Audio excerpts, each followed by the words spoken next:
Welcome to the Leading Lane podcast for real estate pros by real estate pros with your hosts, Ashley Frederick and Stephen Birch. If you're looking for an honest, authentic, and raw perspective, you found it. All right, welcome back to the Leading Lane podcast. Today, we're going to talk about the scary AI in real estate and just kind of have a conversation about what we think AI, what it's going to do, how is it going to affect us. So, kind of just chat about what's going on. It's a buzzword right now, but hey, so Ashley, what do you think AI will do in real estate? Wow. I think that we're not even probably aware of what it's going to do for real estate currently. I think that different people are using it for different things, but I do think there is a misnomer of it will replace realtors. I don't agree with that. I think that at the end of the day, the human connection will always surpass any type of computer generated. I know, I just couldn't imagine if I think about, anytime I bought properties, like a robot showing me a house, like just don't foresee that versus the person I know that, has been involved in the community and has helped me buy other houses. I'm going to trust their judgment over a robot. So I think that I see it more as ways that it can help us, with all of the busy work, if you will, or things that are making us more efficient. And I think there are some fine lines. Like I know that there are some people that are doing like, AI generated headshots, which I can't stand. My thought is like, could you imagine if you had an AI generated headshot and then you go and you meet your person and then they're kind of like, that's definitely. Let's be real. Like there's people that they have their current quote unquote headshot that you see, and then you go meet them and you're like, yeah, that was from about like 27 years ago. Let's get that updated there.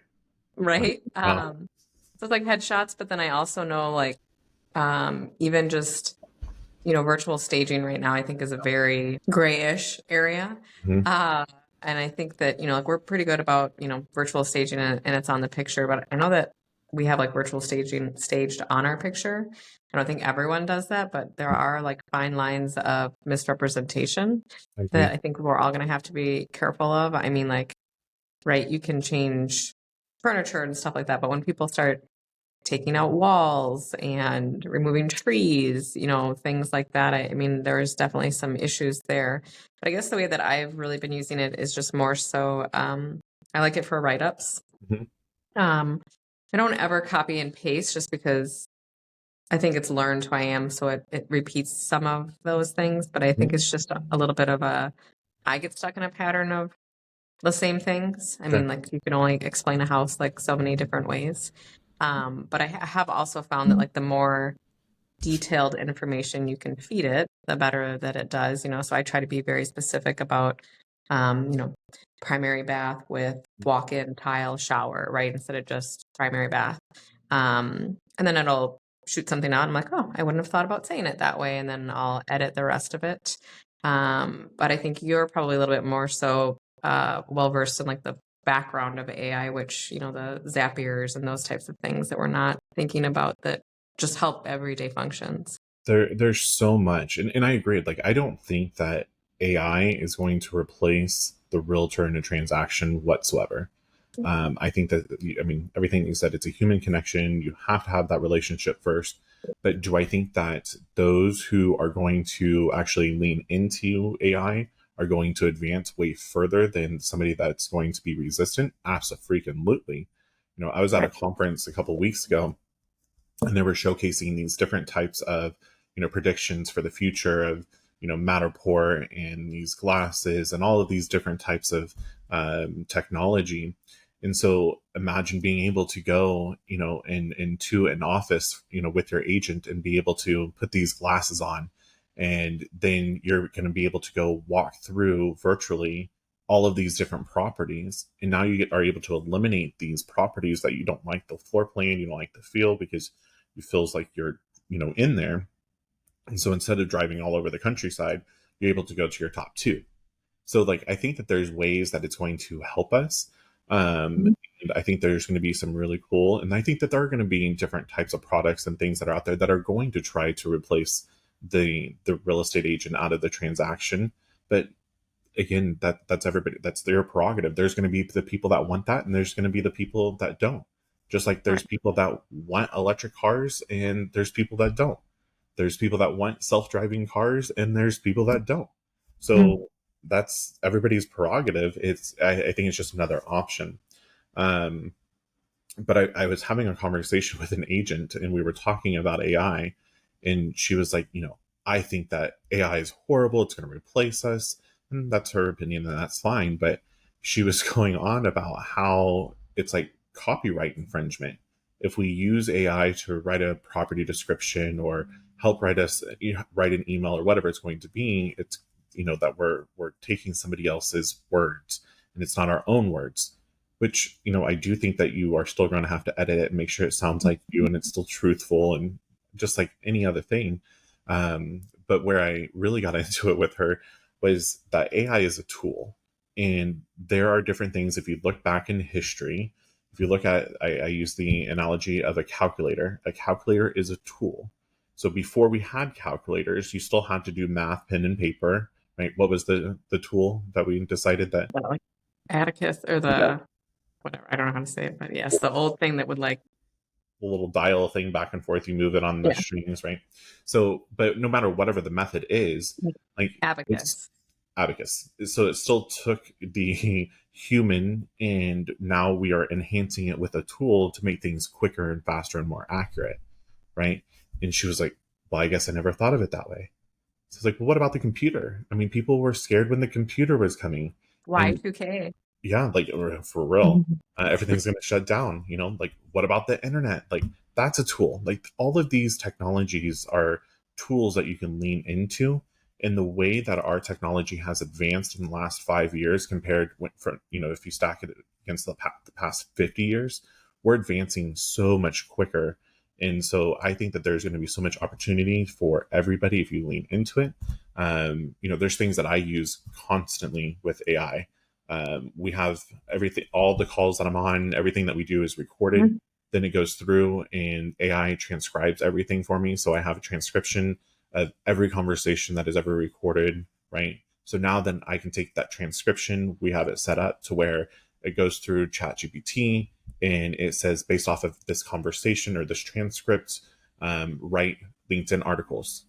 And it will prompt it, or we ask it to write, I think, a minimum of 4 LinkedIn articles. Now, do I take every single one and post every single one? Not at all.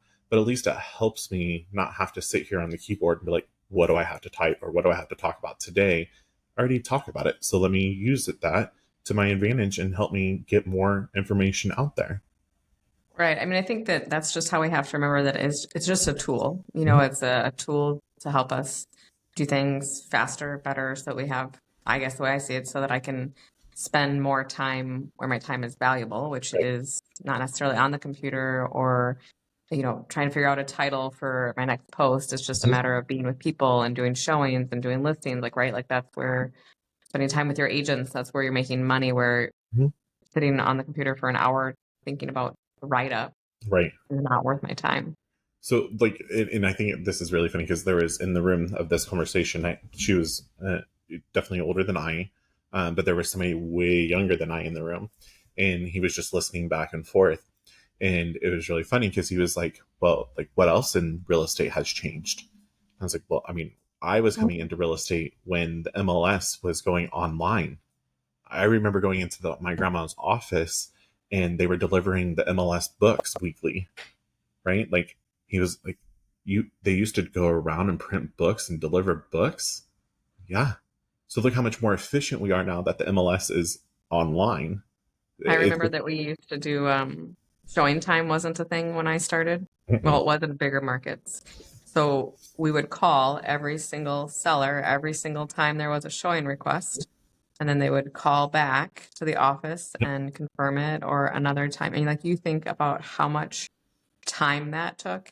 And then I remember like a bigger like a town like an hour and a half away started using showing time, and I had a client that moved here from there. And so I asked our broker, and they were just like, no, I just think that's a good idea. I'm like, we should just try it. And now it's like the standard. Right. And it makes things so much easier, right? Like, who needs to always return a phone call? You're like, yep, 5 o'clock works today, versus just pushing a button. Right. I mean, again, technology. And the Mm-hmm. other thing that I remember having to deal when I was coming into my grandma's real estate office is she had a bulletin board right up front. So each time that there was a new listing, we would have to print out the listing sheet, but cut out the photo. And then we would have to glue it onto this Century 21 little postcard with the right in the address and the price. And we line it all up with the prices and everything else so you can see. And that's like our board with all of our internal listings. That's Yeah. what people would come walk into to go look at. My God. And I guarantee you, if my grandma was still selling real estate and She'd she got a still do it. listing, she would still print out an MLS sheet for every single person and put it on every single person's desk. And she would have Some people 5 still to do 10. that. Right. It's just crazy. I mean, but that's the way that she knows how to do real estate, and there's nothing wrong with it. Mhm. It's again, if you are in this industry, in any industry, like, you're either going to adapt or you're going to stay in your same old ways. There's nothing wrong with it, but there's always, Right. I feel, more efficient and effective ways to get business done. Well, I don't think it's like all AI, right? Like, there's just technology in general, like, that is just extremely helpful. Like, you even think about before COVID, like, for me to do a video tour was like few and far between, like Right. maybe 4 or 5, right? And then, like, COVID happened, and Matterport happened, and Google Duo and FaceTime and all these things happened real fast, like Yeah. overnight. And it's changed the way that we do real estate. And it's not necessarily, a bad thing either. If somebody can't make it, you can do, tours. But, like, I think about box brownie, super simple. Just for me, I'm picky about the sky. So if it's a white sky, I hate a white sky in a picture, and you turn it over to a blue sunny sky, right? It makes the picture look that much better. Or we recently started using Cubicasa, right? I mean, I went to a house yesterday. I kid you not. I did a scan in 90 seconds, like 90 seconds. And this morning I had a 2D rendering of the property. I mean, like, what a great tool for people that want to see if that floor plan works for them before they Yeah. even set up a showing. And I think that, again, goes back to, like, it's whatever it is, whatever tool. There's different ways that you can incorporate this tool into your everyday production, and now you are increasing your value proposition, you're increasing your knowledge, you're increasing your level of expertise. Because, I mean, if you had to go and do the old tape measure for that property, I mean, that's going to take you some time, right? Oh, And and I'm then not gonna, like drawing out an actual floor plan. Like, no, thank you. is it going to be on a napkin, like, and the level of professionalism, there's a whole nother thing. So I think that all the way around, all of these different tools can help. And I'm really excited, like, from a brokerage level. I want to work on, and we kind of been looking at, how can we make it to where, when we are spending money on lead generation, how can we make it to where we can train AI to respond to whatever type of lead it is. So if it's a buyer, so, when in our questionnaire, like, are you a first time home buyer? What are you? So they're filling out the information. They're telling AI who they are. And us on the back end, we train AI to respond the way that I want them to respond. So imagine a conversation going back and forth with this person via text in our CRM. And now I no longer have to worry about distributing out to my agents. Not that I don't want to do that, but if I'm spending money, I want to make sure that they're being followed up with properly. I want to make sure that, we're getting this sales system and cycle down to a T to increase our productivity. And if you even look at it that way, it's not that I'm trying to remove anything from our agents, because I still need the agents to go and show. But imagine how more effective agents will be if all we're doing, instead of throwing them just leads, we're actually throwing them buyers that are ready to go look. We Warm lead. remove all the nurturing aspects out of it and say, here you go, silver platter, go show, and then now let's make a deal happen. Well, I think agents would just be more apt to take care of them. Yeah. At the same conference a couple of weeks ago, they were showing AI voice, and I want to say it was Showing Time, but don't quote me. That it was a connection with a live consumer, a live buyer on the other side, and the buyer was having a true conversation with AI about the inquiry of a property that they saw online. Like full blown conversation. And I mean, it sounded legit. It sounded like a natural conversation, but it was more geared to get the buyer to move through the journey. It's just mind boggling, right? Like scary somewhat. I think that let go of control is a little uneasy for me, but if done properly and set up properly, I think that is exactly where real estate is going to be a game changer. Those people that can figure that out and adapt that into their marketplace and into their everyday profession, they're going to be producing unlike anything they've ever done before. Well, and I think, we talk about kind of how things have changed, after August 17th. And I mean, I've always practiced with a buyer broker, buyer agency type of role. Yeah. And I think that's where the other place is. If you really think about that, like the agent is kind of the key piece that holds it together. I mean, like, you can have all these things that help you on the back end or whatnot, but there are still emotions tied to a transaction. There are still life changes, things that happen in split instances. You have to drop what you're doing.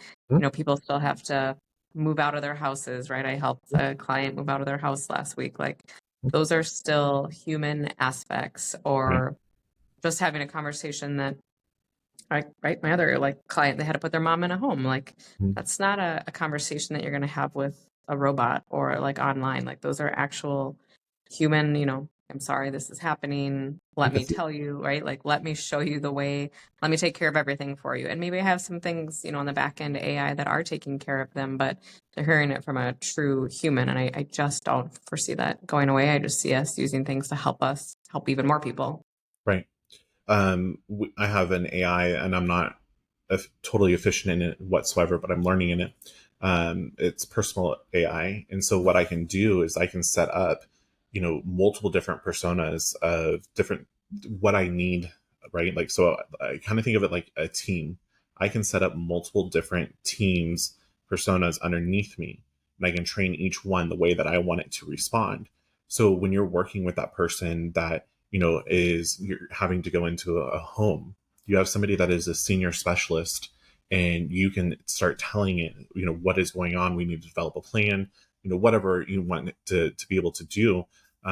Who are the resources that I need to be able to hand this person, blah, blah, blah. And then now it's able to produce all of this information out for you that the way that you trained it. And so you're not having to recreate the wheel every single time. And I think what's going to happen is now you, as that agent, are going to be able to turn around and better serve more people, because then you can have another persona that's a first-time home buyer. And maybe then you have another one that is your marketing specialist on the back end that needs to do that listing description for you. And then you have one that is your social media manager, right? Like you train all of these different hats, personas, how you want it. And now you don't have to, not that you don't have to critically think, because obviously you have to set it all up and maintain it, but you now can better serve more efficiently, more effectively, and sell more real estate, but not just about the sales part, help more people.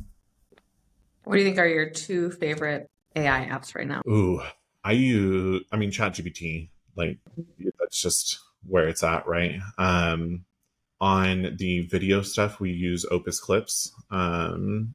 Right? Opus Clips. I have to make sure, because when I say we, really it's Brandon. But like just taking out those little chunks of time that we don't have to have manual efforts on it whatsoever. What else do I really use? I mean, like really ChatGPT I use for freaking everything. And I tell it like, I want the tone to be like Grant Cardone, or I need you to be more friendly and empathetic and be like Ashley Frederick, right? Like if I wanted to train it that way, what would Ashley Frederick say? How would she say it? So I talk to ChatGPT on everything. I actually have a prompt that helps me create very specific prompts. So it asks me multiple different questions to ensure that the prompt that we are giving ChatGPT is going to be exactly the outcome that I'm wanting it to be. And once I've discovered that, that thing has been gold for me. Interesting. Yeah. What do you use AI? Yeah, I use ChatGPT. I mean, I use it for a lot, just outside of write-ups. I think it's like even with certain emails, I'm on 8 different boards. So Mm-hmm. a lot of times when it comes to fundraising type things, you'll be emailing the rest of the board or whatnot. It's like you know what you want to say, but sometimes it doesn't come out quite right. So then I'll do the prompt of like, yeah, make it sound friendlier, or can you make this sound more professional?